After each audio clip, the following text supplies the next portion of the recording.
हाय, good morning. Morning कैसे हैं आप लोग? अच्छे हैं? Very nice, so beautiful, so lovely to see you all. Actually बिल्कुल मजा आ जाता है, लगता है दिन अभी शुरू हुआ है। ऐसे 5 बजे की उठी हुई हूँ, पर लगता है दिन अभी शुरू हुआ है। Very nice to see you all, beautiful beautiful people. तो आज हम लोग दो बातें करेंगे छोटी छोटी। एक तो मैं आप लोगों को बताती रहती हूँ कि जो भी आप लोग यहाँ पे सीख रहे हैं उसको आई होप कि आप लोग आदत बना ले रहे हैं। वो धीमे धीमे आप ठीक आदतें डाल रहे हैं और जो आदतें पक्की इतनी हो जाएंगी कि आप जब उनको फॉलो करेंगे प्रैक्टिसेस को, तो आपको उसमें दिक्कत नहीं आएगी, लगेगा मेरा जीने का तरीका यही है। तो जब उतनी आदत जब पक्की हो जाएगी तो फिर स्वास्थ्य की प्रॉब्लम रहेगी नहीं। तो एक चीज मैंने शायद पहले आपको बताई होगी, बहुत इजी है फॉलो करनी, कि हर 1 घंटे में कम से कम 50 ब्रेथ्स, कम से कम 50 सांसें आंखें बंद करके और अपनी सांस पे ध्यान रखते हुए लीजिए ही। इससे फायदा क्या होगा? सांस खुद ब खुद गहरी हो जाएगी, कुछ करना नहीं है, आंख बंद करना है, नॉर्मल जैसे सांस आ रही है उसको आने देना है, लेकिन जो अपना ध्यान है बाकी चीजों से हटा के कोशिश करनी है कि सांस के ऊपर आ जाए। तो सांस के ऊपर जैसे ही आपका ध्यान आएगा तो सांस खुद ब खुद रिदमिक हो जाएगी, हारमोनियस हो जाएगी, गहरी हो जाएगी। तो उससे एक तो ऑक्सीजन जो है आपके शरीर के अंदर ज्यादा जाएगी, जो टॉक्सिसिटी को काटेगी।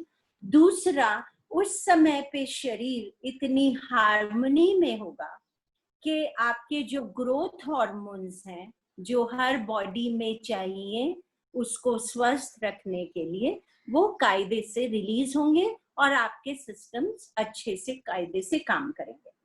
तो अगर आप ये चीज हर 1 घंटे में करते रहेंगे, किसी घंटे में छूट जाती है तो दूसरे वाले घंटे में थोड़ी ज्यादा कर लीजिए, 2 घंटा छूट जाती है तो तीसरे घंटे में थोड़ी ज्यादा कर लीजिए, लेकिन इस बात पे ध्यान रखिए कि ये मुझे करनी है, इसको करते रहना है। ये एक रामबाण है जो मेरे पास हमेशा है और फ्री में है। मुझे किसी से कुछ मांगना नहीं है, किसी को कुछ पैसा नहीं देना है, कुछ नहीं करना है, मेरे पास है।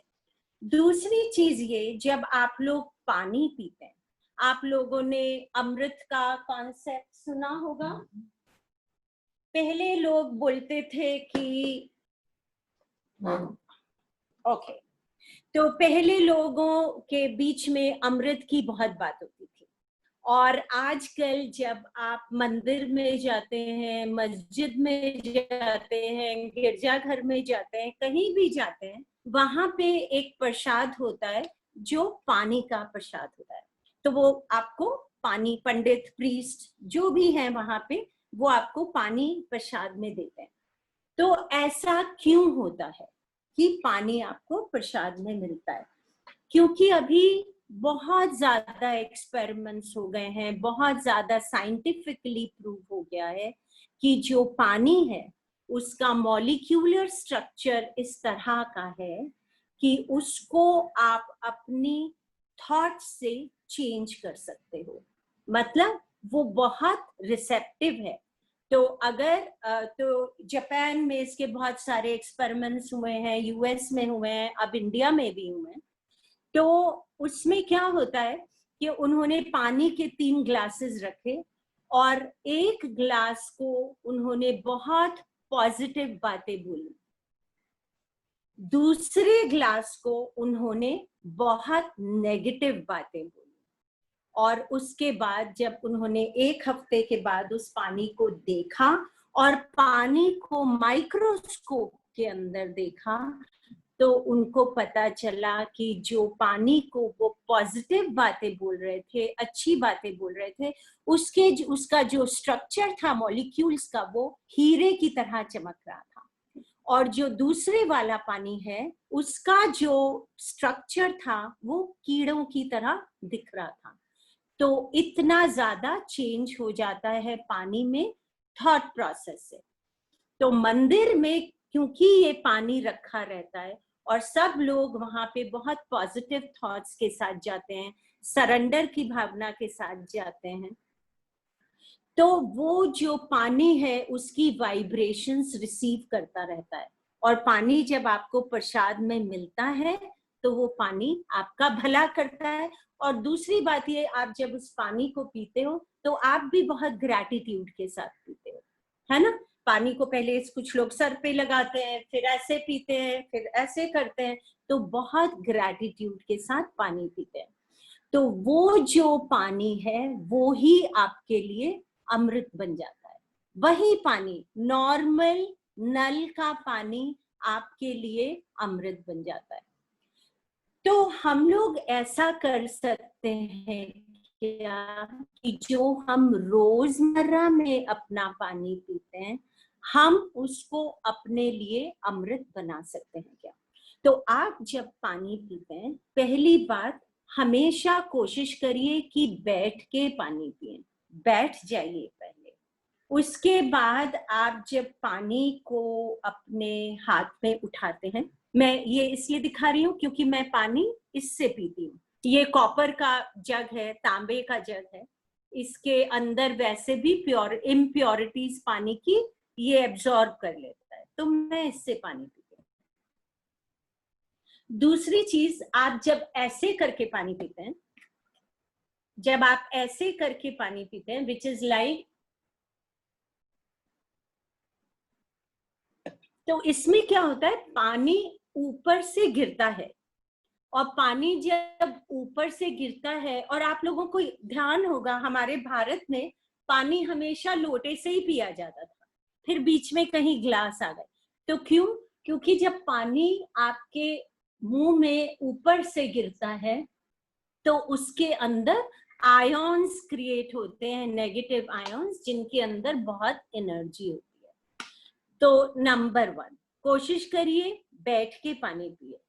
दूसरा, कोशिश करिए अगर आप उठा के लोटे से पानी पी सकते हैं। तीसरी बात, जब आप पानी पिए तो उसको आधे सेकंड के लिए उसको थैंक यू बोल लीजिए। जैसे ही आप उस अवस्था में आते हैं, ये जो पानी है, जो नॉर्मल पानी है, यही आपके लिए अमृत बन जाता है। तो जब पानी पीते हैं तो ध्यान से पानी पीजिए। पानी के बिना हम लोग जिंदा नहीं रह सकते हैं। और हम लोग पानी पीते कैसे हैं? भागते, दौड़ते, चलते इधर।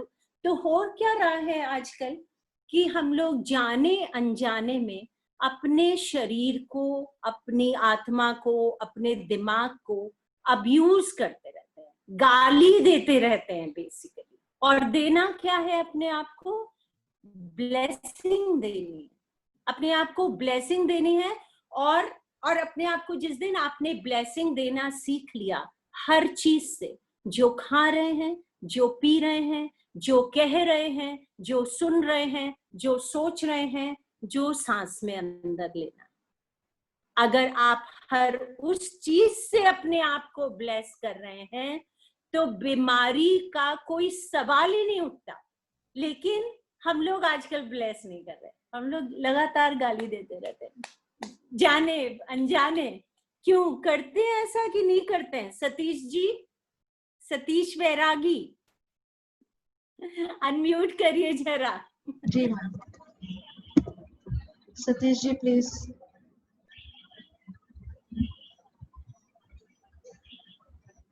हाँ जी सतीश जी। Yes ma'am. सतीश जी, ऐसा करते हैं हम आजकल कि नहीं करते हैं? करते हैं ना। करते हैं ना। इसलिए भोग रहे हैं। इसलिए भोग रहे हैं। और दूसरी चॉइस भी हमारी है कि हम ऐसा नहीं कर सकते करना और चाहिए। हम हर क्षण अपने आप को ब्लेस कर सकते हैं। कर सकते हैं क्या? कर सकते। कर सकते हैं ना? तो कर लेते हैं, उसमें तो कुछ जाना भी नहीं है यार अपना, कर ले।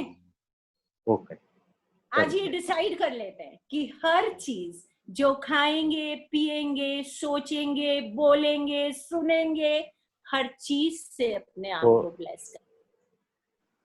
Okay ma'am. कोई गलत बात भी बोलेगा तो उसकी प्रॉब्लम है, मैं उसको इसी तरह से सुनूंगी कि मेरा भला ही हो।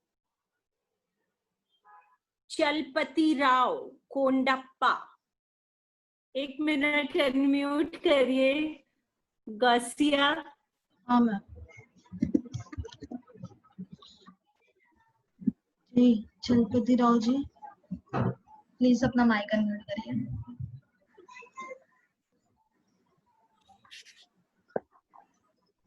हाँ जी।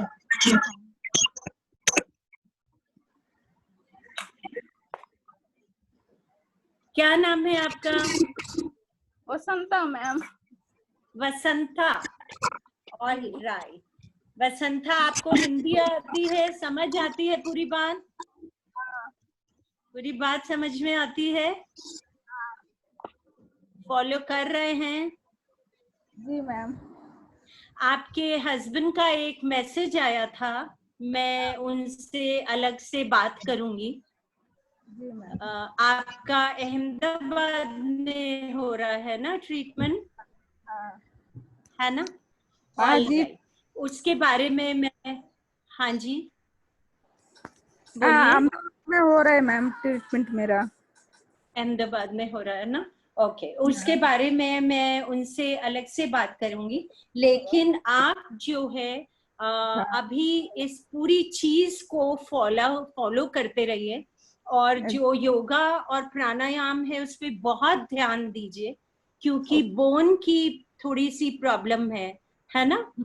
तो बोन के अंदर जान आनी ही है, जी मैम। हड्डी के अंदर जान आनी है ना? तो हाँ। हड्डी के अंदर जो जान आनी है उसके अंदर ऑक्सीजन का बहुत बड़ा रोल है, बहुत बड़ा role.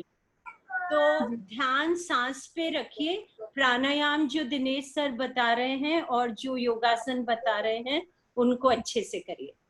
Okay ma'am.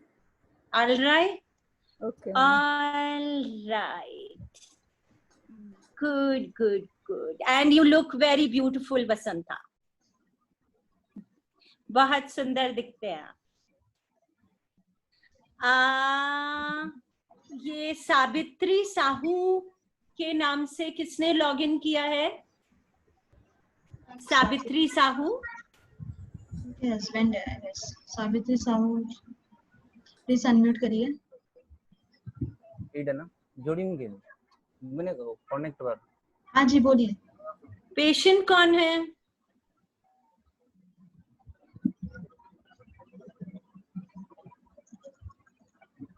Savitri Sahu जी, आपने म्यूट कर लिया खुद को, अनम्यूट करिए।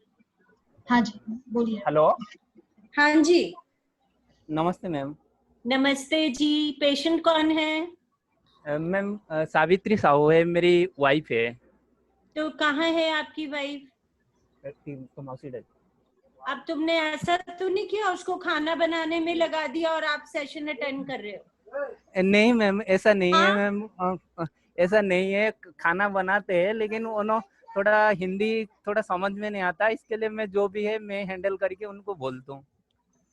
तो अच्छा, तो लेकिन उनको देखते रहना चाहिए, उनको कुछ बातें देख के समझ में आएंगी। और आप मैम ठीक से बताते हैं ना, सब समझाते हैं?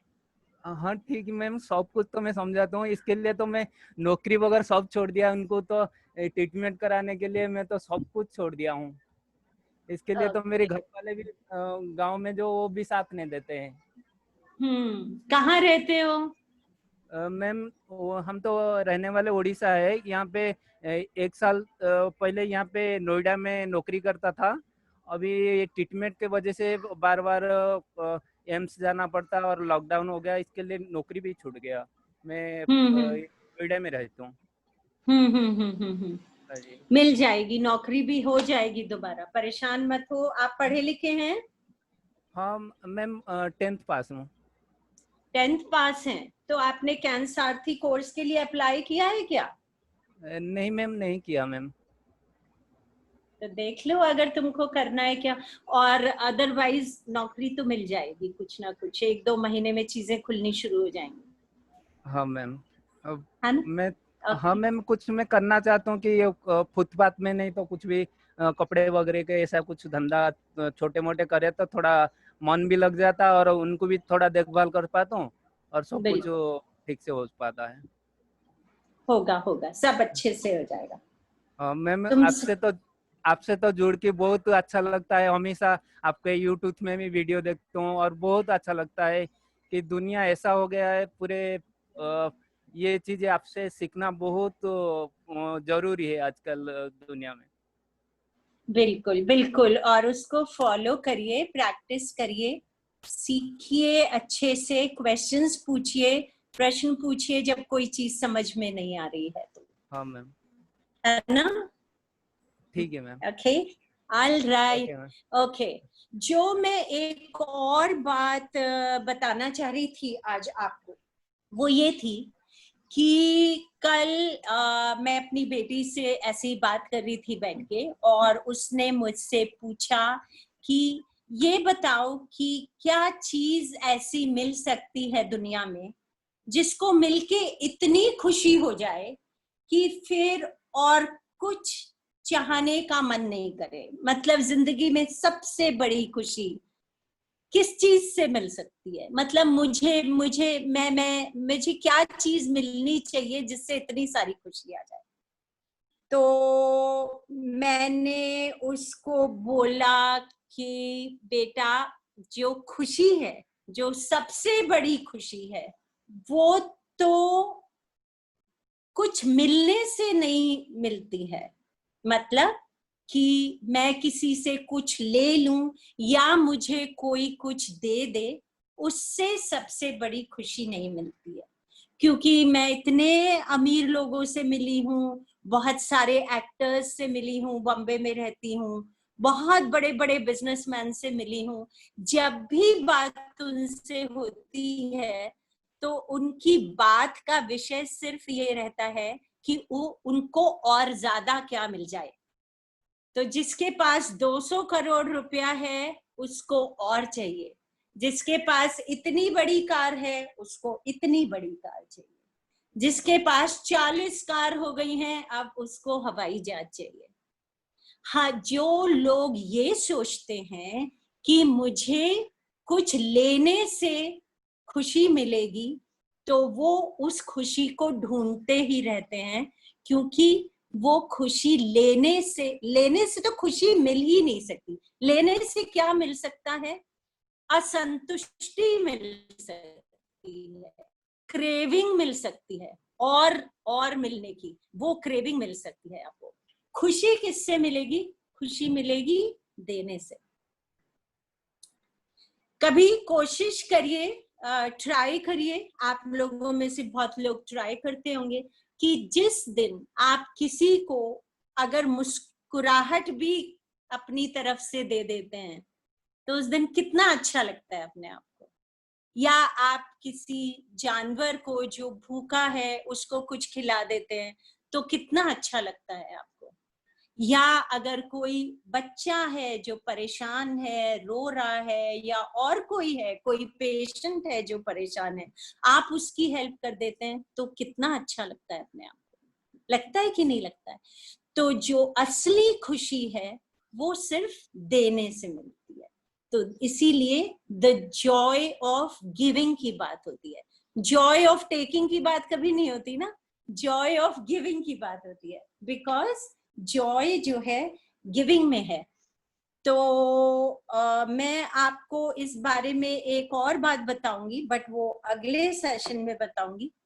उसके बारे में मैंने अपनी बुक में भी मेंशन किया है, और बहुत बहुत दिल को छू जाने वाला इंसिडेंट है जो मेरे साथ हुआ था, पर उसको अगले सेशन में करेंगे। अभी गौसिया आप कुछ लिख रहे थे मुझे। हाँ मैम, प्रणाली अंबोरे जी हैं, उनको आपसे बात करनी है, बोलते हैं सर। हाँ, प्रणाली को लीजिए। प्लीज अंबोरी जी। प्रणाली को हम लोग लें, उससे पहले 1 मिनट स्मिता को लेते हैं। स्मिता है ना हमारे साथ? सावंत स्मिता। हाँ, वो कुछ ओप्पो A371 टाइप से कुछ करते हैं। स्मिता,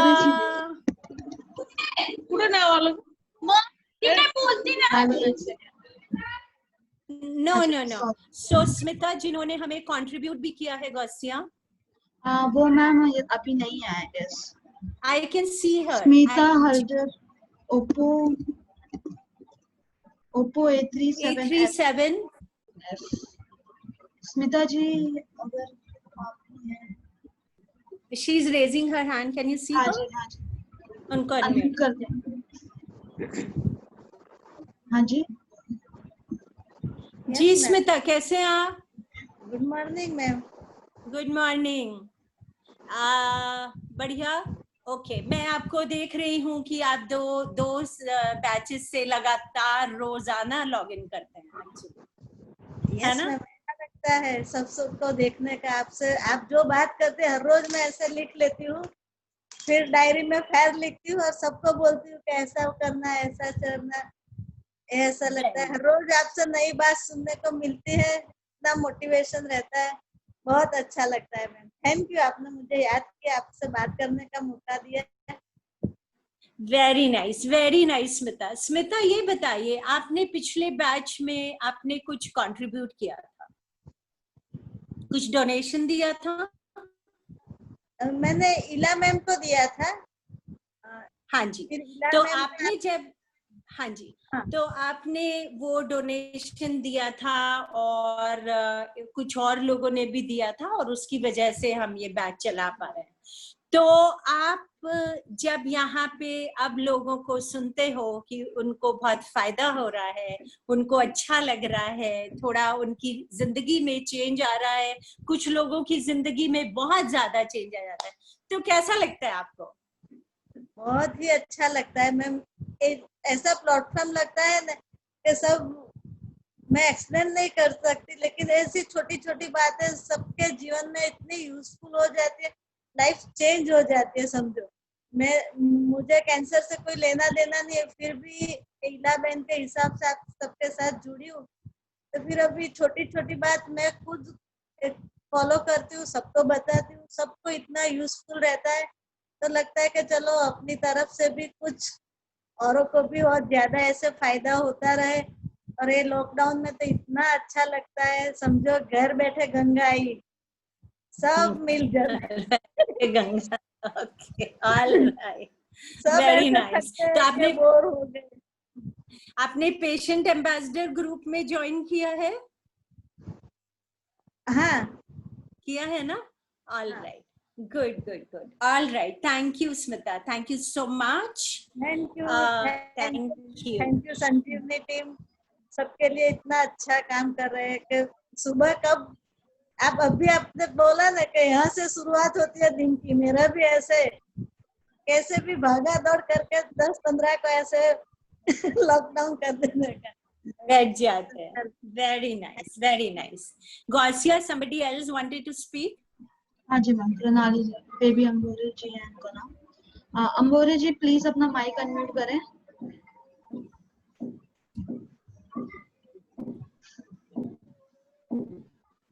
प्रणाली अंबोरी जी।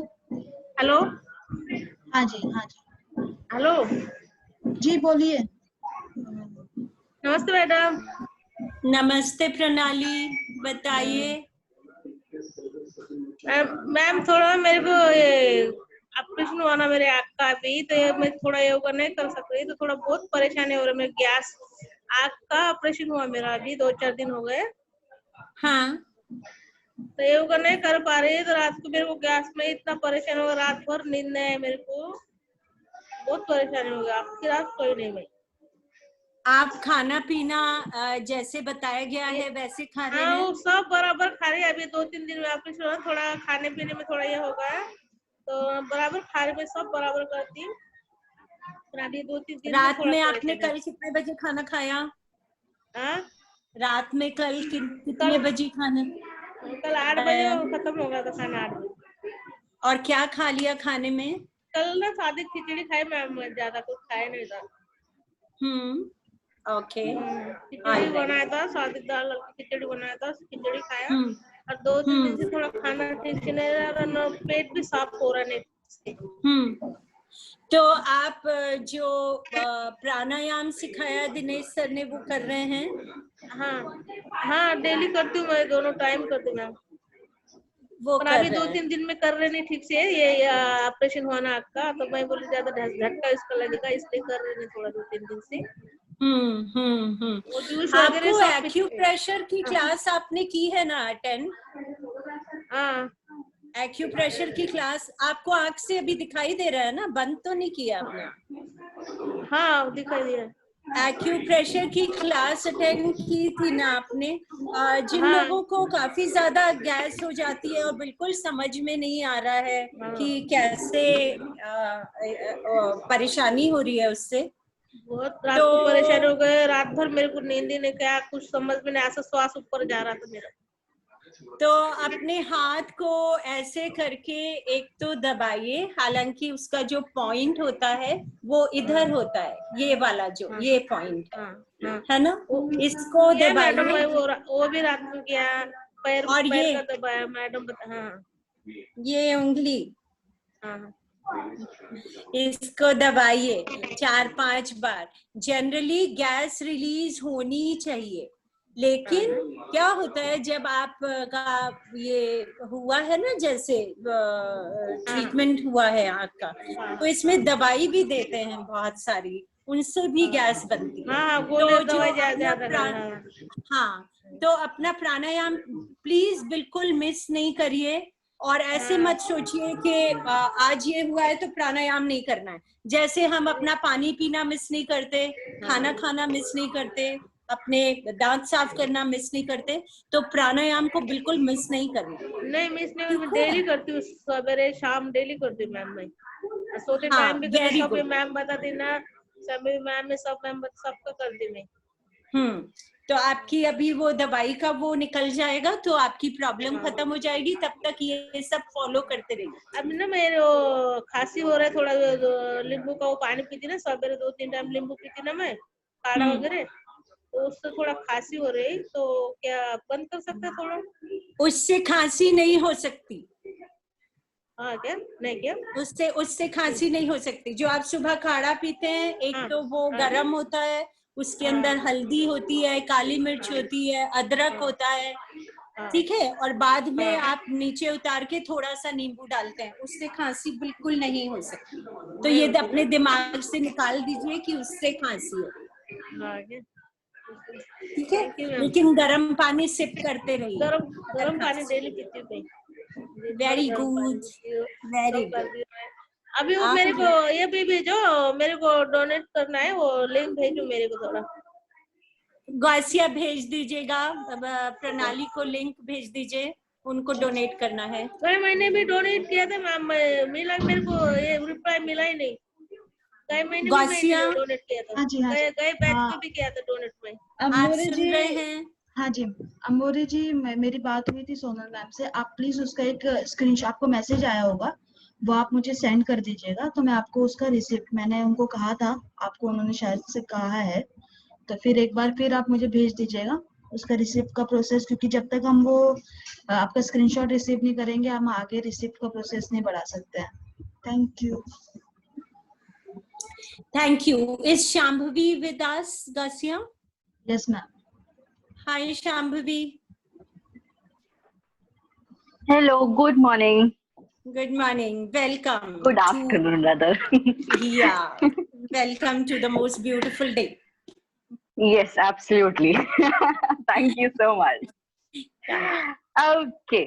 चलिए, तो आज का सेशन शुरू किया जाए, और आज दोबारा से हम बात करेंगे मानसिक स्वास्थ्य के बारे में, मेंटल हेल्थ के बारे में। मैं ऐसे उम्मीद कर रही हूँ, होप कर रही हूँ, और ये मैं बिलीव भी कर रही हूँ कि जो मैंने आपको पिछले 2 सेशंस में सिखाया था, हालांकि उसमें काफी दिन तो गए नहीं है अभी, पर फिर भी मैं उम्मीद करती हूँ कि आपने शुरू किया होगा उस चीज को। आप जब शुरू करोगे तो उसके अनुभव आएंगे और फिर हम उस बारे में बात कर पाएंगे, है ना। तो सारी चीजें जो जो अभी तक बताई गई है उसको प्लीज शुरू करिए, ताकि अगर आपको कोई डाउट हो तो हम उन डाउट्स को क्लियर करेंगे। तो आज का सेशन हम जहाँ पे पिछला सेशन छोड़ा था बस वहीं से आगे लेकर जाएंगे, ठीक है। तो हम क्विक से, छोटे से, एकदम फटाफट से पिछले सेशन में जो जो बातें की थी उसका रिवीजन करेंगे। तो हमने पिछले सेशंस में क्या समझा था? एक, जो आपका मन है यानी कि माइंड है, वो आपके फिजिकल हेल्थ जितना ही, यानी कि आपके शरीर जितना ही इम्पोर्टेंट होता है। और अगर आपका मन सही ना हो तो आपके शरीर पे उसका इम्पैक्ट पड़ता है, उसका असर होता है। और अगर आपका शरीर ठीक से ना काम करे तो उसका असर आपके मन पर होता है या आपके मानसिक स्वास्थ्य पर होता है। तो हमने लास्ट 2 सेशंस में क्या क्या समझा था? एक, कि जो हमारे इमोशंस होते हैं, जो भावनाएं हम अनुभव करते हैं, जो कि हमें काफी बार लगता है कि मुझे प्रॉब्लम हो रही है इससे, मुझे गुस्सा आ रहा है, मुझे घबराहट हो रही है, मुझे जेलसी हो रही है, लोनली लग रहा है, अकेलापन लग रहा है, ये सारे जो इमोशंस है ये हमारे प्रॉब्लम की जड़ है। अगर ये ठीक हो जाए तो हम ठीक हो जाएंगे। पर ये जो इमोशंस है, ये इमोशंस अपने आप से कभी नहीं आते।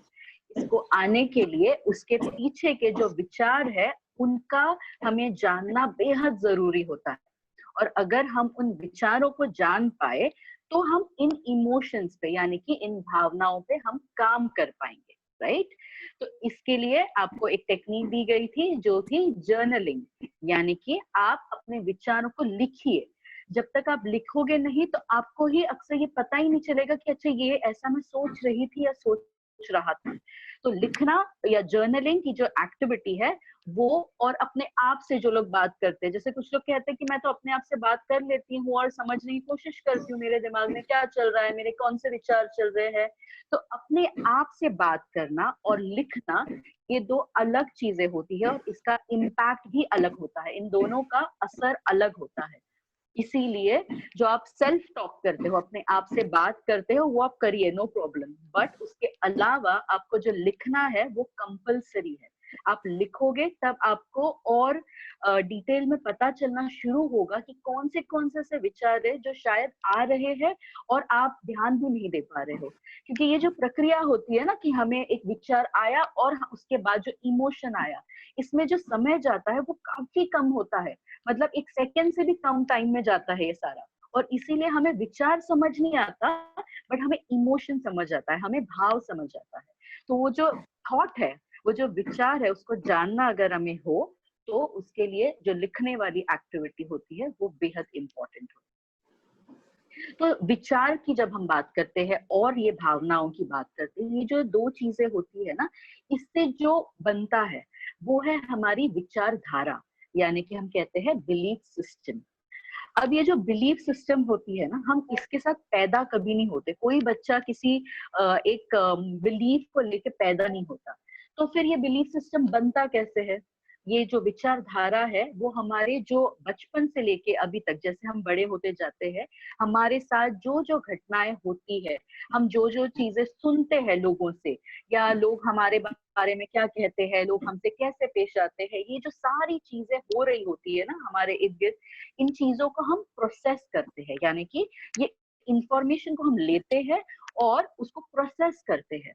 जब इस इंफॉर्मेशन को हम प्रोसेस करते हैं, उससे जो बनता है वो है हमारा बिलीफ सिस्टम, यानी कि विचारधारा।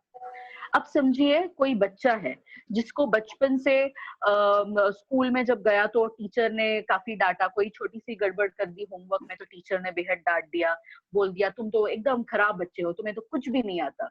अब ये बच्चा घर पे कुछ खेल रहा था, खेलते खेलते कुछ टूट गया तो मम्मी गुस्सा हो गई, मम्मी ने बोल दिया एकदम खराब बच्चे हो तुम, देखो कुछ ध्यान नहीं देते, सब तोड़ फोड़ करते रहते हो। अब ये जैसे जैसे बड़ा हो रहा है, शायद इनके और दोस्त हो रहे हैं, दोस्त ने बोला अच्छा अरे तुम ये लेके आओ जरा, कल हम ये किताब पढ़ेंगे। ये बच्चा भूल गया और वो गुस्सा, वो जो फ्रेंड था वो गुस्सा हो गया, उससे बोला तुम तो किसी काम के नहीं हो, तुमको एक काम बोला था कि तुम किताब लेके आओ, तुम वो भी नहीं लिया। अब ये क्या हो रहा है, ये जैसे जैसे ये अनुभव ये बच्चा ले रहा है और ये जो चीजें वो सुन रहा है लोगों से कि तुम तो एकदम खराब हो, तुम तो बिल्कुल बेकार हो, तुम में कुछ काम के ही नहीं हो तुम, ये जो चीजें ये बच्चा बार बार प्रोसेस करता है, ये इंफॉर्मेशन, इससे एक प्रकार से एक विचारधारा बनती है, यानी कि बिलीफ सिस्टम। और ये बिलीफ सिस्टम किस बारे में है? ये मेरे बारे में है।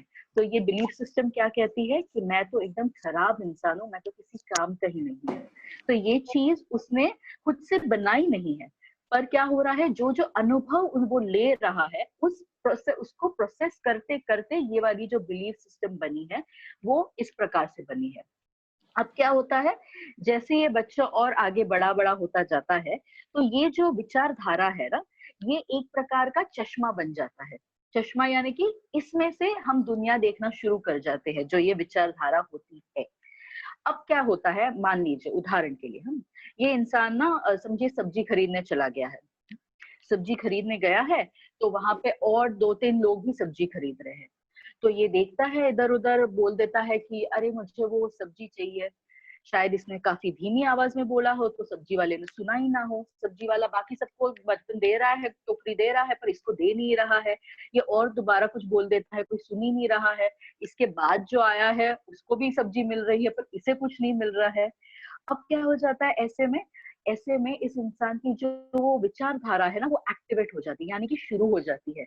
अब ये विचारधारा क्या बनी हुई है कि हाँ मैं तो खराब हूँ, इसीलिए शायद देखो ये सब्जी वाला भी मुझसे ठीक से पेश नहीं आ रहा है। अब शायद यहाँ पे बहुत सारी चीजें हो सकती है, जैसे वो धीरे बोल रहा है, शायद वो जो दूसरे लोग हैं उनकी आवाज उससे ज्यादा तेज हो, वो उसके पहले आए हो। यहाँ पे काफी सारी चीजें हो सकती है जिसके कारण वो सब्जी वाला ध्यान नहीं दे पा रहा है। बट इस इंसान ने कैसे सोचा, इसने क्या सोचा, इसने ये सोचा कि मैं खराब हूँ इसीलिए ये सब्जी वाला मुझे ध्यान नहीं दे रहा है। ठीक है, और ये क्यों हुआ? क्योंकि जो ये विचारधारा थी, ये बिलीफ सिस्टम थी, जो कि उनकी पहले से बनी हुई है, ये उस मोमेंट में नहीं बनी है, ये पहले से बनती आ रही है। और इस विचारधारा के कारण उन्होंने उस सिचुएशन को एक प्रकार से इंटरप्रेट किया, यानी कि उन्होंने अपना ही मतलब दे दिया उस सिचुएशन को। और बस इसी तरीके से हमारा रोज का जो जीवन होता है ना, इसमें हम सब ये चीजें करते हैं, क्योंकि हमारी अपनी एक विचारधारा होती है और ये विचारधारा के जैसे चश्मों से ही हम दुनिया को देखते हैं।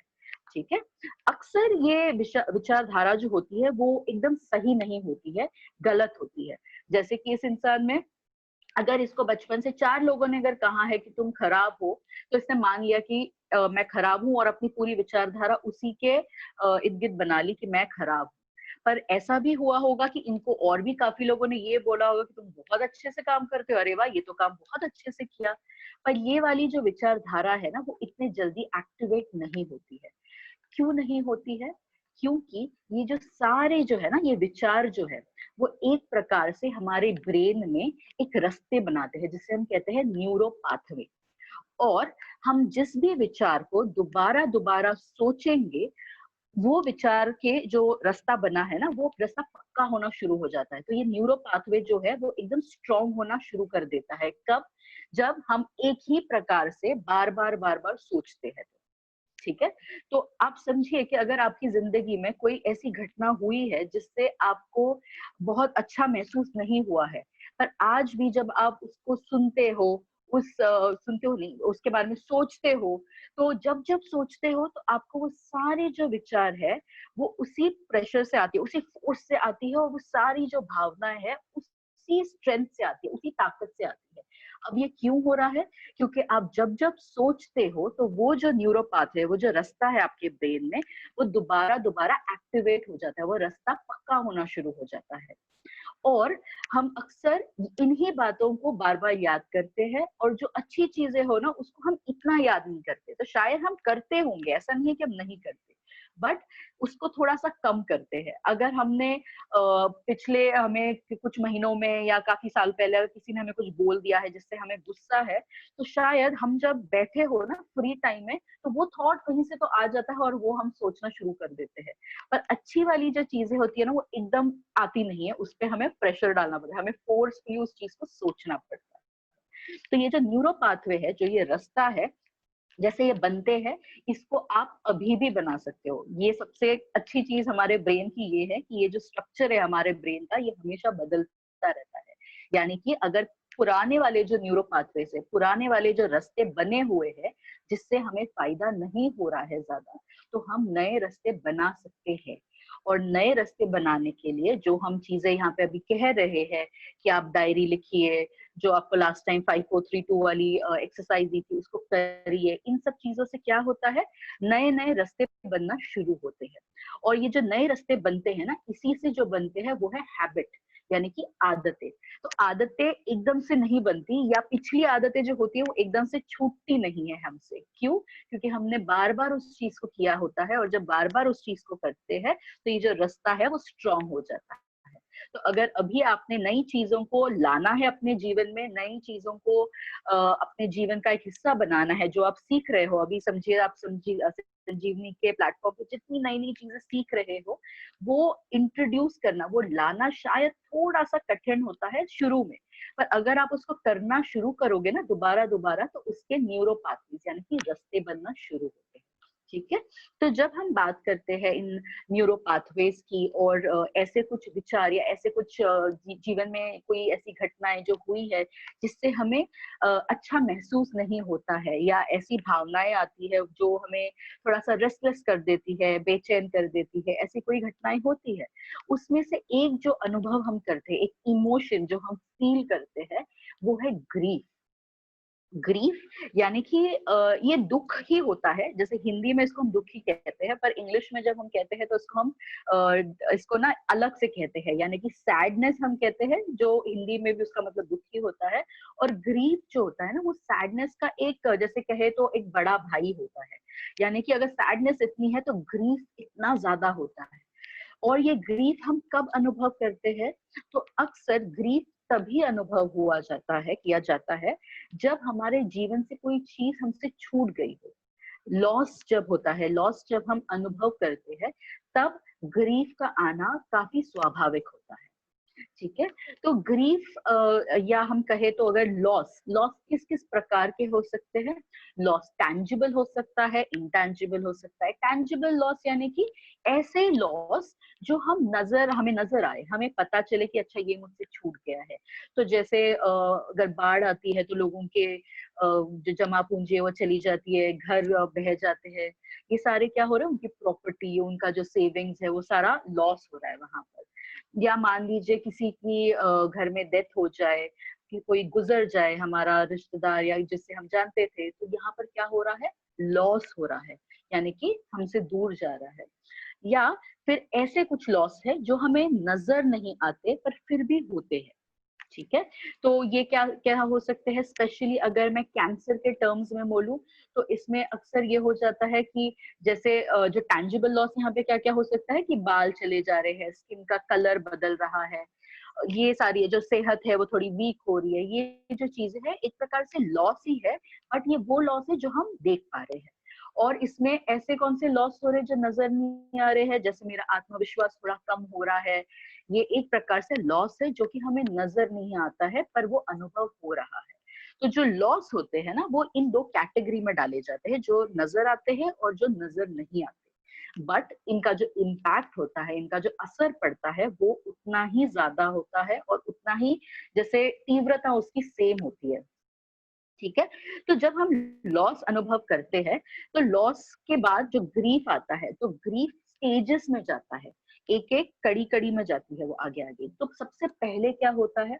जो पहला होता है वो है, हमें डिनायल होता है, यानी कि समझिए कि कैंसर का डायग्नोसिस बोल दिया डॉक्टर ने, तो पहली चीज जो आती है ना, काफी लोगों को होता है कि अरे ये तो नहीं हो सकता, ये मेरे साथ कैसे हो रहा है, मैंने तो हमेशा से अच्छा खाया है, अच्छे से सेहत बनाई है अपनी, मैंने सबको मदद किया है, मैंने सब कुछ अच्छा अच्छा किया है, तो मेरे साथ तो ये कैसे हो सकता है, ये मेरे साथ नहीं हुआ है।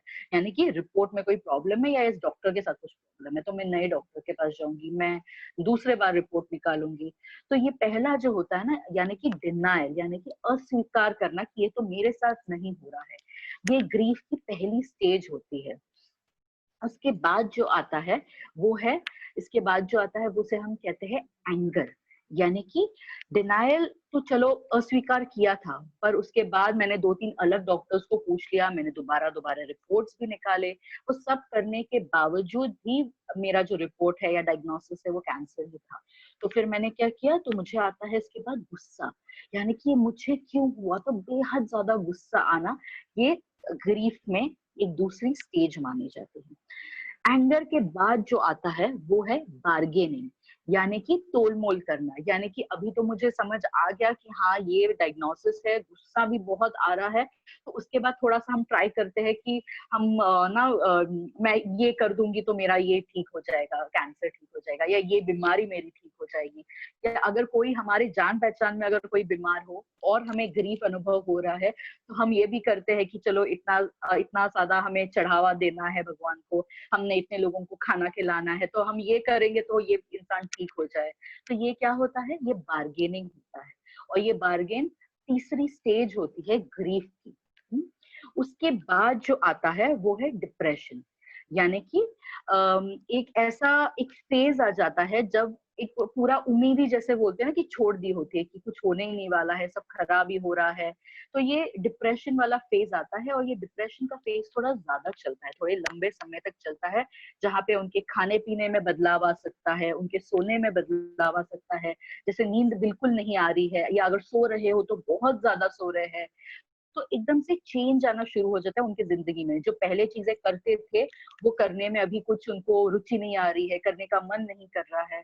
ये सारे जो लक्षण है, सिम्टम्स है, ये डिप्रेशन के माने जाते हैं।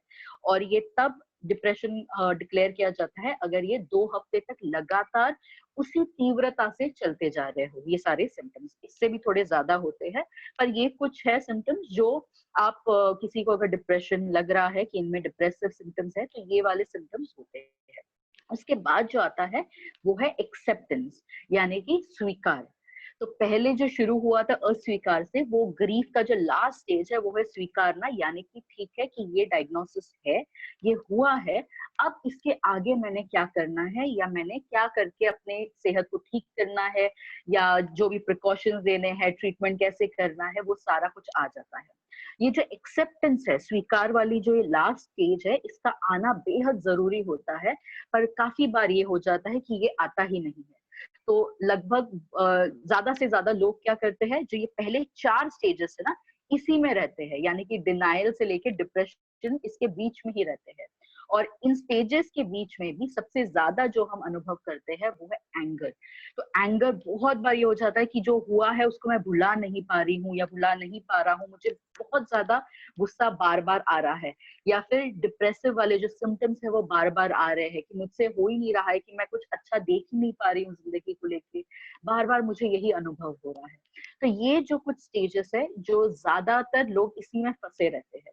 और ये जो ग्रीफ है ना, ये 2 से 4 हफ्ते होना ठीक रहता है, बट काफी बार ये 4 महीने से लेके और आगे के साल, यानी कि 2 साल, 4 साल, 6 साल, ये अगर चलता जाए तो ये थोड़ा सा प्रॉब्लमेटिक हो जाता है, जिसके लिए आपको ट्रीटमेंट सीख करना बहुत इंपॉर्टेंट है। अगर लगे कि हाँ घर में कोई ऐसा सदस्य है जो कि कोई घटना हो चुकी है, पर उसके साथ अभी भी जैसे हम कहते हैं ना, उसको स्वीकार नहीं कर पा रहा है, अभी भी उन्हीं विचारों में है, तो ऐसे में उनको प्लीज काउंसलिंग के लिए लेके जाइए, ट्रीटमेंट लीजिए उसके लिए, उनसे उसमें काफी फर्क आ जाता है। ठीक है, तो जब हम बोलते हैं कि ये जो ग्रीफ का अनुभव है, या ग्रीफ के जो पर्टिकुलरली स्टेजेस है, यानी कि एंगर, बार्गेन, डिनायल, ये वाले जो स्टेजेस है, या डिप्रेशन, इसमें एग्जैक्टली क्या होता है, जो मैंने आपको बताया कि न्यूरो पाथवेज है, और जब जब आप उसको सोचोगे तो न्यूरो पाथवे एक्टिवेट हो जाता है। बस उसी तरीके से जब आपको ग्रीफ से रिलेटेड कोई भी विचार हो, यानी कि विचार क्या हो सकते हैं, ये बीमारी से रिलेटेड हो सकते हैं, अगर कोई किसी इंसान को हमने खो दिया हो तो उनके रिलेटेड विचार हो सकते हैं। हम जब जब उस विचार को याद करते हैं तो ये जो ग्रीफ है ना, वो एक्टिवेट हो जाता है, और हम उसे बहुत ज्यादा अनुभव करते हैं, एज इफ वो अभी मेरे साथ हो रहा है। तो ऐसे में इस पे काम करना बेहद जरूरी होता है। और इस पे हम काम कैसे करें, इसमें हम कहते हैं ना कि एक एनर्जी लेवल, पे, ऊर्जा के स्तर पर एक तरीके से ना इन दोनों के बीच में, उस घटना और ये जो ग्रीफ है, इसके बीच में एक तार जुड़ी होती है जो कि ऊर्जा की तार है, एनर्जी लेवल की तार है, एनर्जी कॉर्ड है। इसको काटना बेहद जरूरी होता है, इसको कट करना जरूरी होता है। और इसको हम कैसे कट करेंगे? इसको हम एक टेक्निक से कट करते हैं जिसे हम कहते हैं होपोनोपो। अब होपोनोपो जो ये टेक्निक है, ये एक हवाईयन टेक्निक है। हवाई नाम का एक आइलैंड है यूएसए के वहां पर, ये वहां पे बनी गई टेक्निक है और इसे होपोनोपो कहते हैं। बेहद इफेक्टिव हम कहते हैं ट्रीटमेंट, थेरेपी, और इसका इफेक्ट बहुत ज्यादा होता है अगर आप उसको अच्छे से करेंगे। ठीक है, तो ये जो टेक्निक है इसके 4 स्टेप्स है, 1 2 3 4, 4 स्टेप्स है। पहला स्टेप है जिसमें हम कहते हैं आई एम सॉरी, यानी कि मुझे क्षमा करे, आई एम सॉरी। दूसरा जो होता है I forgive you and I ask for forgiveness, यानी कि मैं आपको माफ करती हूँ और मैं बदले में माफी मांगती हूँ। उसके बाद जो आता है वो है थैंक यू, यानी कि मैं आपको आभार प्रकट कर रही हूँ। और जो चौथा है वो है आई लव यू, यानी कि मैं आपको बहुत ज्यादा प्यार दे रही हूँ। ठीक है, I am sorry, I forgive you, I ask for forgiveness, thank you और आई लव यू। ये 4 स्टेप्स है बस, डिफिकल्ट बिल्कुल नहीं है। डिफिकल्टी कहाँ पे आती है? जब इसको करने की बारी आती है, क्योंकि बहुत बार ये होता है कि अगर दूसरे ने हमें दुख दिया है तो मैं क्यों सॉरी बोलूं, उसने सॉरी बोलना चाहिए। अगर यहाँ पे आपकी सुई अटक जाए ना तो ये आगे का होगा ही नहीं। इसीलिए अगर आपको किसी ने, सामने वाले ने भी अगर दुख दिया है, आपको बहुत कुछ बुरा भला बिहेव किया आपके साथ, आपको बहुत ही गंदे तरीके से आपके साथ पेश आया, ये सारी चीजें मानती हूँ मैं, फिर भी आपने ये करना ही करना है। यानी कि I am sorry, I forgive you, I ask for forgiveness, thank you और चौथा है आई लव यू। अब ये किस किस सिचुएशन में आपने करना है? ये उन सारी सिचुएशंस को लेके आप कर सकते हो जो कि पहले हो चुकी है, पर आज भी जब आप विचार करते हो तो आपको गुस्सा आता है, रोना आता है, अकेलापन महसूस होता है। ये जो सारी चीजें हैं ना, उनके लिए आपने करना है। आप ये उन लोगों के साथ भी कर सकते हो जिन्होंने आपको ये अनुभव दिए हो जीवन में। जरूरी नहीं है कि आपको उनको सामने बिठा के करना है, ठीक है, ये बिल्कुल नहीं है। आपको अपनी जगह पे बैठ के इसको करना है और ऐसे आपको विजुअलाइज करिए, ऐसी कल्पना करिए कि आपके सामने ये इंसान है इस वक्त, और अपने मन से, अपने पूरे भावनाओं से इनको बोलिए। जब आप इसको पूरे भाव से बोलोगे तभी ये काम करेगा, उसके अलावा ये काम नहीं करेगा। ठीक है, फिर आप किसके साथ कर सकते हो? ये आप कैंसर के साथ भी कर सकते हो। अगर ये बीमारी आपके जीवन में आई है तो उस बीमारी से आप बात करिए, उस बीमारी को आप सॉरी कहिए, उसको कहिए कि मैं तुम्हें माफ करती हूँ या करता हूँ और माफी मुझे दीजिए। थैंक यू, क्योंकि तुम मेरे जीवन में आए तो मैंने शायद अपने बारे में काफी कुछ जाना, मैंने लोगों के बारे में जाना, मुझे पता चला मुझ में क्या क्या है अच्छा जो कि मुझे पहले शायद नहीं पता था। तो एक तरीके से हम थैंक यू कहते हैं। और आई लव यू हम इसलिए कहते हैं कि अभी तुमने जो जो मुझे लेसन्स देने थे, जो जो मुझे सीख मैंने लेनी थी तुमसे, वो मैंने ले ली है अभी, और थैंक यू, अभी तुम्हारा काम यहीं पे खत्म होता है और इसके साथ तुम जहाँ से आए हो वहां पे वापस जा सकते हो। तो इस प्रकार से हमने बोलना होता है ताकि जो हमारे लिए उस घटना में से या उस इंसान ने जो हमारे लिए एक सीख लाई होती है, उस सीख को, उस लेसन को हम एक्नॉलेज करते हैं कि तुमने जो जो दिया है उसके लिए थैंक यू, उसके लिए आई लव यू। शुरू कहाँ से होगा? I am sorry, I forgive you, I ask for forgiveness, thank you and I love you. ठीक है, इस टेक्निक को लगातार करना है। आज एक दिन नहीं, जितना कर सके उतना करिए।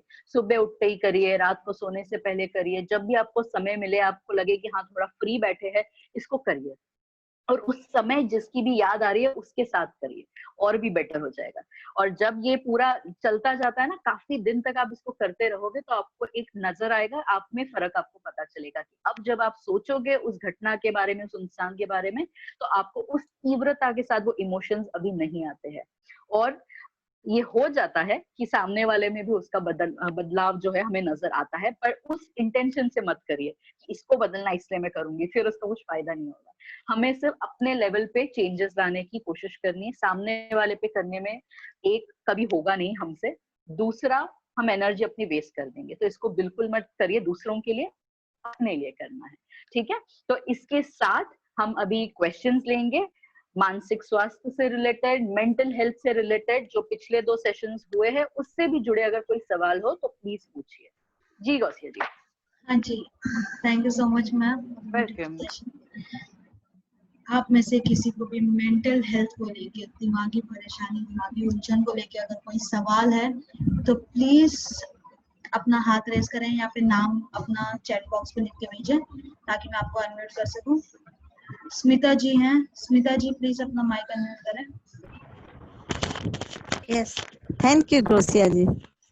मैं अपना एक्सपीरियंस शेयर करना चाहूंगी शांभवी मैम से। हाँ जी जी जी Smita ji. Good morning ma'am. आपने जो अभी होपोनोपो का बताया वो मेरा इतना अच्छा एक्सपीरियंस रहता है ना, एक से नहीं सबसे मैं ऐसे थोड़ा अटैच करती हूँ तो इसका रिप्लाई भी इतना अच्छा होता है ना, धीरे धीरे ऐसा लगता है कि नहीं ये तो कभी सोचा ही नहीं था कि सामने वाला भी मेरे से ऐसा रिप्लाई जो लाइफ में जो होता रहता है कि उसने मेरे साथ ऐसा किया, ये क्यों ऐसा करता है, मैं इतनी उसके लिए करती हूँ फिर भी ऐसा वो जो भी है, लेकिन होपोनोपो जो मैं करती हूँ तो अनएक्सपेक्टेड रिप्लाई होता है मैम के बस रियली जी आज जी भी जी सोचा कि आज आपसे भी बात कर ही लो। नहीं बहुत ही अच्छा किया आपने जो सुने तो लगे यस बहुत बहुत अच्छा किया इसीलिए स्मिता जी। थैंक यू सो मच कि आपने अपना एक्सपीरियंस शेयर किया, क्योंकि ये अक्सर हो जाता है इतना कि ये टेक्निक हमें लगती है कि ये तो बेहद ही सिंपल है, इससे क्या होगा, पर ये जब आप करोगे नहीं ना आपको अनुभव पता नहीं चलेगा इसके अनुभव कैसे आते हैं, पर इसके अनुभव जरूर आते हैं। इतनी इफेक्टिव रहती है, हाँ इतनी इफेक्टिव रहती है। मैं तो मेरी बेटी को, बहू को, सबको ये सब बोलती हूँ, वो सब भी बोलते हैं कि माँ बहुत अच्छा रहता है। बढ़िया, और थैंक सबसे भी यू शेयर सो मच करती स्मिता हूँ। जी। वेरी आपकी गुड टेक्निक और आपकी समझाने की बात इतनी सिंपल और इतनी इफेक्टिव है। मैं हर टाइम इच्छा होती है कि आपसे बात करें, लेकिन बोले पेशेंटों को भी ज्यादा जरूर है आपसे बात करने की, लेकिन आज फिर हुआ कि आज ये शेयर करूँ तो ये सबको भी थोड़ा हेल्प रहेगा कि नहीं ये करना बहुत चाहिए। बढ़िया, बहुत ही बढ़िया कि आपने शेयर किया। तो जो भी सब आज देख रहे हैं, जो जिन्होंने आज का सेशन सुना है, प्लीज इसको करिए। ये तो देखिए आपके लिए जीता जागता अब ये टेस्टिमोनियल है कि ये काम करती है टेक्निक, तो इसको जरूर करिए। बहुत इफेक्टिव, एकदम से समझो कि अपनी तरफ आ जाता। यस यस यस, उसका अनुभव ऐसा ही आता है। Thank you so much Sita ji, thank you. Thank you so much जी स्मिता जी। मैम आकांक्षा जी हैं। जी आकांक्षा जी, मैं आपसे रिक्वेस्ट करूंगी कि प्लीज अपना माइक अनम्यूट करें। हाँ जी। Hello ma'am, I am audible. Yes, you are Akansha. Go ahead. Ma'am I am a student. मेरी मम्मी पेशेंट है। मेरी मम्मी का कैंसर हुआ था when I was kid. I am 15 and 16 years. तो वो उसके कुछ बैड मेमोरीज है जो दिमाग में स्टक कर गई। मैम आई एम स्टूडेंट, मैं अपने कैरियर और पढ़ाई पे फोकस करना चाहती हूँ और बीच में ऐसा हुआ कि किसी ने मुझे धोखा भी, बहुत बैड मेमोरीज रही हैं। और 2018 मेरी मम्मी को दोबारा से कैंसर हो गया था, तो मैं बहुत डर गई थी। वो मतलब लंग्स में पानी आ गया था मम्मी के, मतलब नोज से पानी निकलता था। बट अब now she is very fine, सब सही है। बट अब कैरियर फोकस करना चाहती हूँ। जैसे कभी पढ़ने बैठती हूँ, स्टडी करने बैठती हूँ, तो मेरे दिमाग में चलती रहती है जो मैंने पास्ट में मतलब वो स्ट्रगल किया है। मम्मी के ट्रीटमेंट के समय भी मैं इनके साथ बॉम्बे में थी और when I was kid 15 and 16 years, और पेशेंट को देख के बहुत मतलब डर भी जाती थी क्या है क्या नहीं। वो बहुत बुरी मेमोरीज हुई है मेरे साथ। तो जब मैं पढ़ती हूँ, नॉट ऑलवेज बट कभी कभी वो याद आता है, जैसे बीच में किसी ने धोखा भी दे दिया, किसी ने बुरा भी कर दिया, तो वो सब चीजें बार बार याद आती हैं। तो मैं कोई वे बताइए सबसे डील कर सकूं और अपने कैरियर को राइट आकांक्षा, पहले तो क्योंकि आपने जो जो चीजें मुझे अभी बताई, जैसे 15 और 16 वाली जो एज होती होती है ना बच्चों की, that is a very important age, important stage in every child's life. क्यों? क्योंकि उस वक्त हम काफी सारे आइडेंटिटी फॉर्मेशन हो रही होती है कि मैं कौन हूँ, मेरे बारे में क्या है, मुझे आगे क्या बनना है, ये जो क्वेश्चंस होते हैं ना, ये उस एज में सॉल्व होते हैं। और अगर उस समय में अगर ऐसी कोई एक्सपीरियंसेस हो, जैसे अपनी मम्मी को देख लेना, तो 15-16 साल वाला बच्चा तो डर ही जाएगा ना एकदम से मम्मी को ऐसे देख ले तो, या मम्मी के साथ अगर हॉस्पिटल जा रहा है तो वहां पे शायद और भी पेशेंट्स हो जो इतने अच्छी हालत में नहीं हो, तो उनको देख के और डर लग जाता है। लॉस वगैरह भी होना, मैं बहुत रोती भी थी, मतलब राइट, मम्मी पापा पेरेंट्स के सामने नहीं, वो परेशान हो जब अकेले में बहुत रोती थी, और वो सबका इम्पैक्ट आज तक है ma'am. Of course it will be there, आकांक्षा, ये सारे इम्पैक्ट रहेंगे अगर आप उस पर काम नहीं करोगे तब। एंड अगर आप काम नहीं करोगे ना, तो अभी तो आप यंग हो, जैसे आप बड़े होते जाओगे क्या होगा, इसका और दूसरे डिसएडवांटेजेस हो जाएंगे। It will start coming up in form of stress हो जाता है, या फिजियोलॉजिकली हेल्थ पे उसका इम्पैक्ट पड़ना हो जाता है। क्यों? क्योंकि you are not venting it out. अब क्या हो रहा है, वो सारे फ्लैशबैक्स आ रहे हैं आपको, वो सारी चीजें, शायद वो इमेजेस आना, वो सारा अनुभव आना, वो विचार जो थे वो आना, and it is not just once, ये काफी सारी चीजें अलग अलग हुई है ना। तो हम इसको कहते हैं, ये एक्चुअली इसे टर्म होता है जिसे हम कहते हैं ट्रॉमा। तो ये आपके केस में it is a trauma, because एक 15-16 साल का बच्चा रेडी नहीं होता इन चीजों के लिए। तो अगर ऐसा कुछ हो जाए तो it is a traumatic memory, and if it is a traumatic memory, तो हमारा ब्रेन ना उसको प्रोसेस नहीं करता है, वो आधे में आके रुक जाती है वो इन्फॉर्मेशन। और क्योंकि मैं मतलब आगे लाइफ में कैरियर पे फोकस करना चाहती हूँ। Right Akanksha, absolutely understand it. उसके लिए आपको जो सबसे इम्पोर्टेंट चीज है, जो प्रोसेसिंग की टेक्निक है, आप पिछले सेशन में जुड़े थे हमारे साथ? यस मैम, पिछले तो सेशन में reverse counting and grounding technique, ये सब। राइट, उसके पहले वाला सेशन सुना था आपने जो मैंने जर्नलिंग के बारे में कहा था? मैम मदर ने सुना होगा। ओके, तो एक टेक्निक होती है जिसे हम कहते हैं जर्नलिंग, यानी कि यू हैव अ डायरी, आपकी एक सेपरेट डायरी रख लीजिए, ठीक है, जो कि आपकी ही रहेगी। आप उस डायरी पर लिखेंगे क्या, जो विचार आपको इस मोमेंट में आ रहे हैं, वो सारे विचार आपने लिखने हैं, ठीक है। So you will not be focusing on any particular memory and right, आपको इस मोमेंट में क्या क्या याद आ रहा है वो सब आप लिखोगे। आपने एक कोई टाइम फिक्स करना है डे का, यानी कि अगर मैं शाम को 7 बजे लिख रही हूँ या मैं सुबह 10 बजे लिख रही हूँ, one particular time which will be there, ठीक है। And in that diary you will write everything whatever comes to your mind, आपने लिखना है।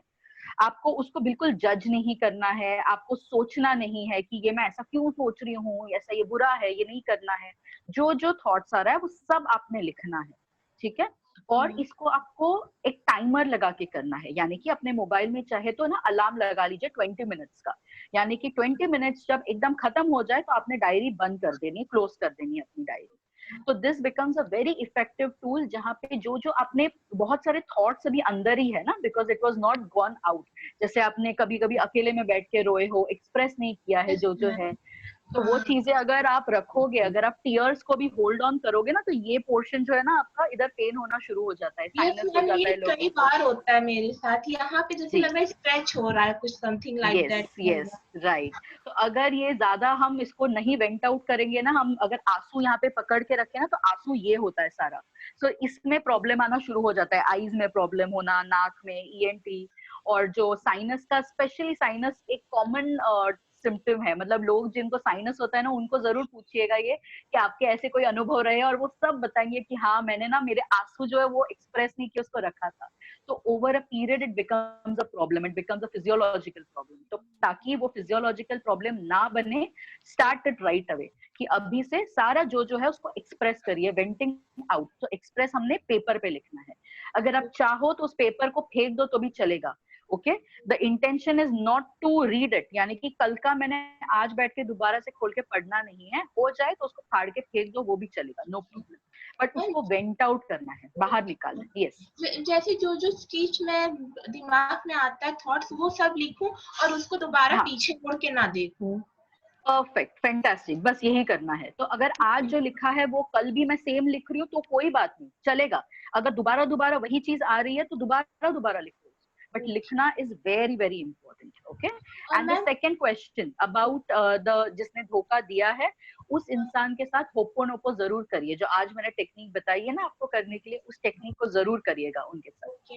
हाँ, और ये पूछ कितने दिन तक करना, कितने डेज तक करना है? ओके, इसको आपको एटलीस्ट 90 डेज करना है, 90 यानी कि 3 months to see a change. तो आप 90 डेज इसको रोज करते रहोगे ना, उसके बाद आपको ही लगेगा कि हाँ ये अच्छा है, इसको मैं कंटिन्यू करूँ, तो उसको कंटिन्यू भी करिए, इसका कोई साइड इफेक्ट नहीं होता है, तो आप कर सकते हो। मैम मैं करके देखूंगी, जो एक्सपीरियंस होगा I will share with you और संजीवनी। थैंक यू, पक्का पक्का, please do that. Thank you ma'am. Welcome Akanksha. Thank you Akanksha ji, और आप बहुत ही क्यूट हो। Thank you ma'am. Harleen ji हैं, हरलिन जी प्लीज अपना माइक अनम्यूट करिए। जी। हरदिन कौर जी। हम जब तक हरलिन जी आती हैं, एक सवाल मुझे आया है कि अगर आप होपोनोपो टेक्निक जो आप बता रही हैं, उसका अगर कोई एग्जाम्पल के साथ, अगर आप सिचुएशन के साथ अगर दे समझा सके।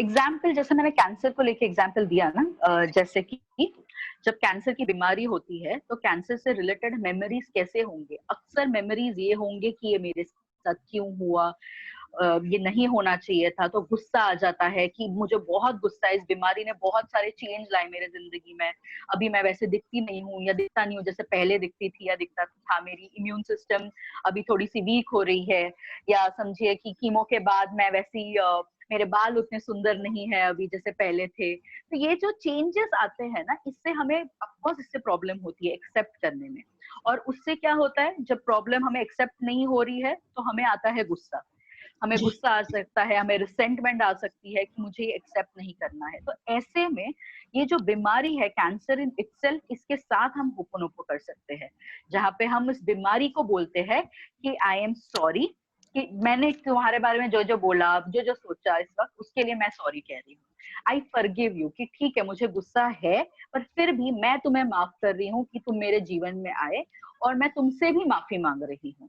उसके बाद है थैंक यू कि तुम मेरे जीवन में आए, इसीलिए मैंने शायद अपने बारे में काफी कुछ चीजें सीखी, मुझे पता नहीं था कि मैं इतनी स्ट्रांग हूँ, मुझ में इतना विल पावर है, ये सारी चीजें मुझे समझ आई। और लास्ट आई लव यू, यानी कि मैंने जो सीखना था आपसे वो सीख लिया है, तो अभी आप जा सकते हो।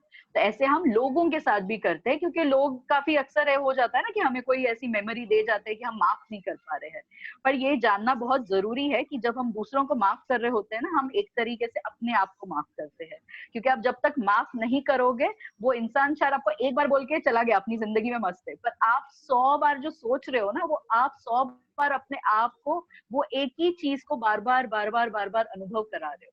इसीलिए फॉरगिवनेस का आना बहुत इंपॉर्टेंट है। जब तक आप क्षमा नहीं करोगे, आप खुद उस चक्कर में से बाहर नहीं पड़ोगे, तो चक्र भी वो एक तरीके से, और आप खुद ही फंसे हो।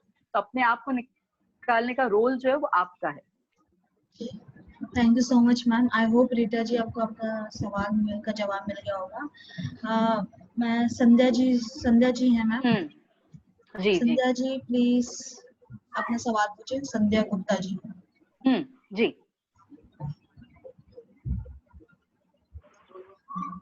संध्या जी अपना सवाल पूछे प्लीज। आपकी आवाज नहीं आ रही संध्या जी, थोड़ा जोर से बोलें। आप अनम्यूटेड हैं, आप बोलिए।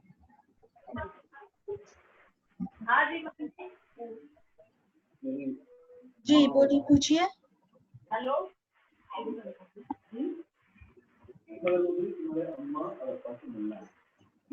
जी संध्या जी सवाल पूछे। हाँ जी मैम, हमें जो है हमारे जो है ना पैरों में बहुत दर्द रहता है, वजन ज्यादा है मेरा।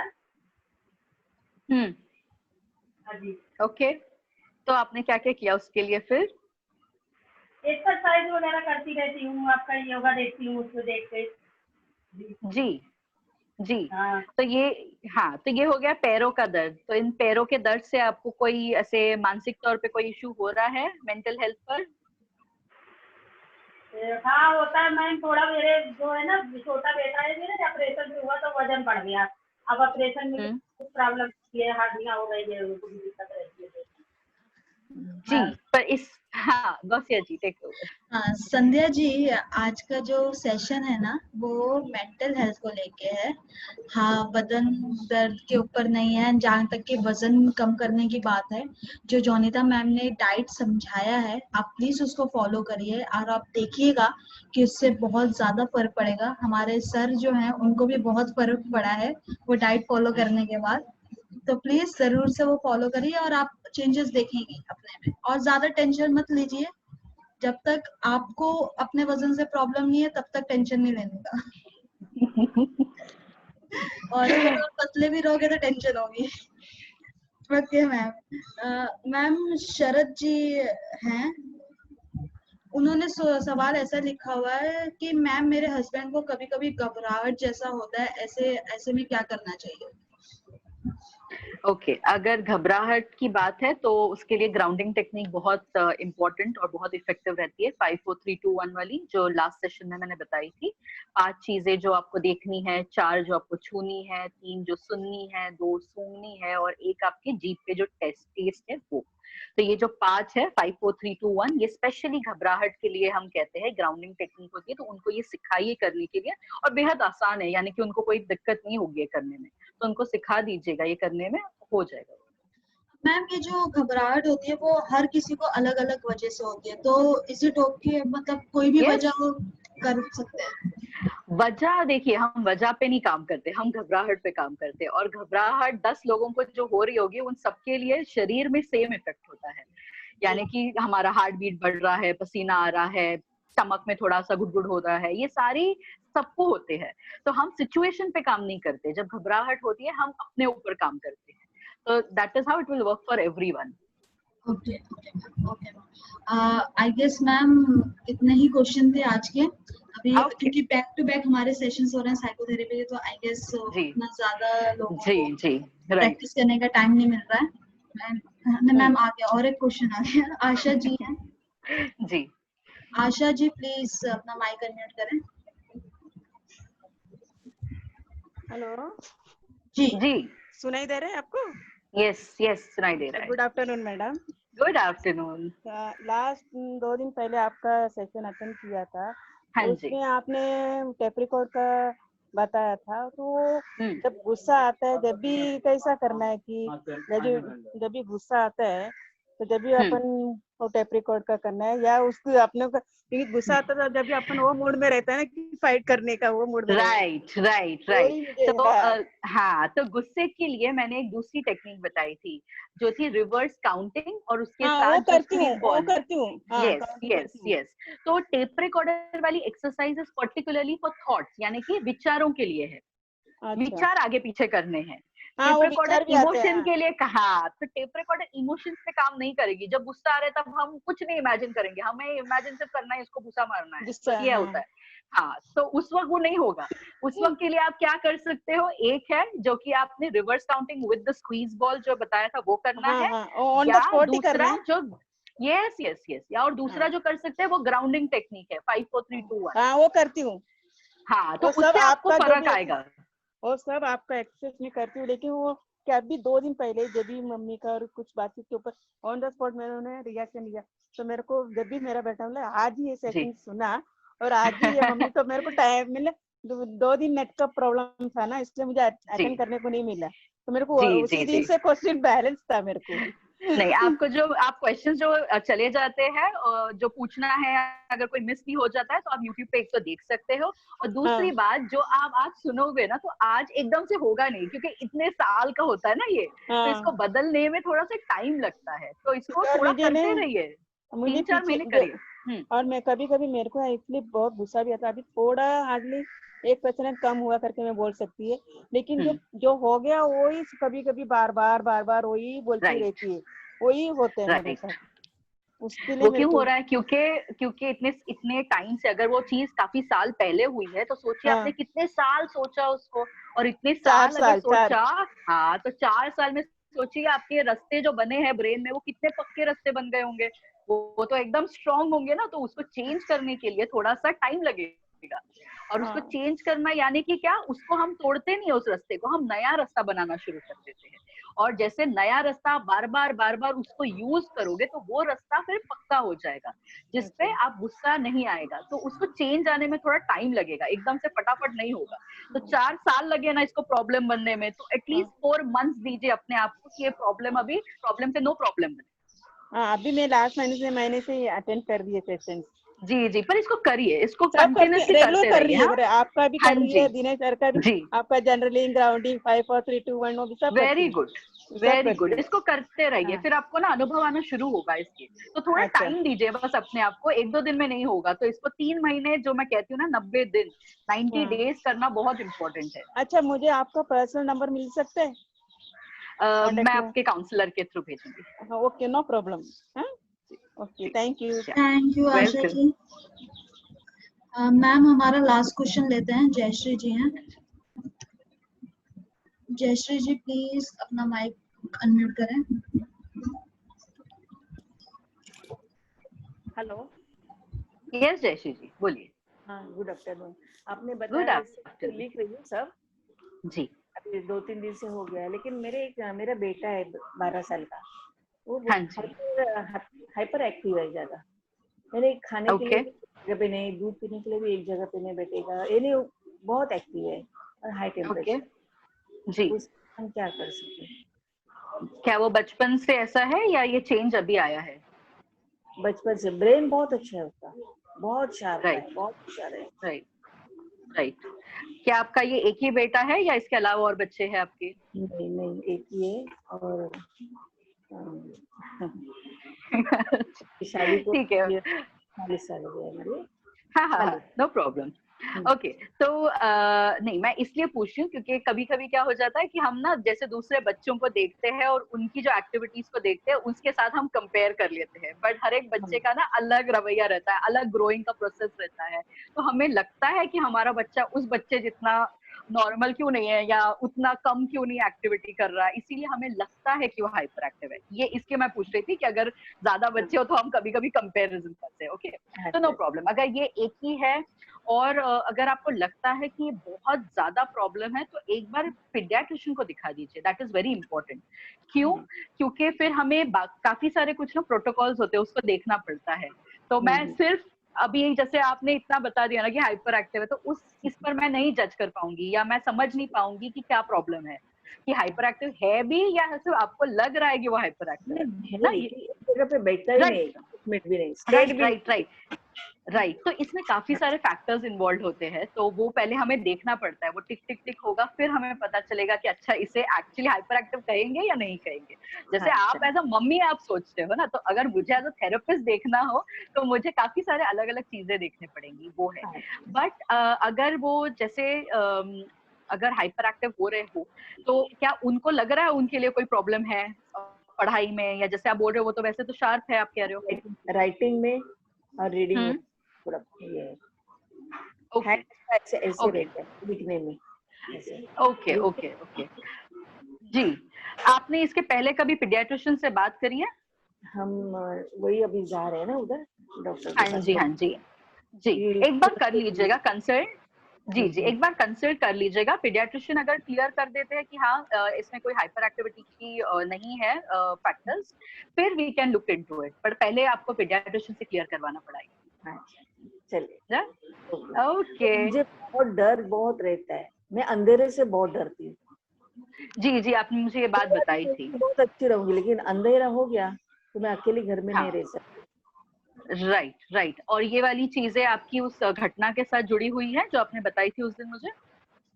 पता नहीं, लेकिन बचपन से मुझे ये डर है। हाँ, पर ये डर पहले भी था या उस घटना के बाद शुरू हुआ? हाँ, तभी से, बचपन से ही ना। हाँ, यानी कि उस घटना के साथ इसका कुछ लेना देना है ना। राइट।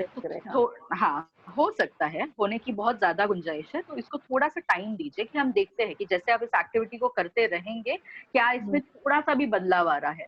तो इसको अगर हमें देखना हो ना थोड़ा सा बदलाव, तो आप क्या करिएगा ना, अपने लिए एक स्केल बनाइए घर में, स्केल ऑन 0 to 100, यानी कि परसेंटेज 0% एंड 100%। और रोज अपने आप को मेजर करिए कि अभी मुझे अगर लाइट बंद करना है तो आज मुझे कितना % डर लग रहा है। तो मुझे आज 100% लग रहा है, तो लिखिए उधर 100% लगा। आप चाहो तो अपने डायरी में लिखिए इसको, आज मुझे कितना % लगा। आप रोज जब इसको लिखोगे ना, तो अगर वो 100 का 98 भी अगर आता है ना, तो आपको पता चलेगा कि हाँ मुझ में थोड़ा चेंज आ रहा है।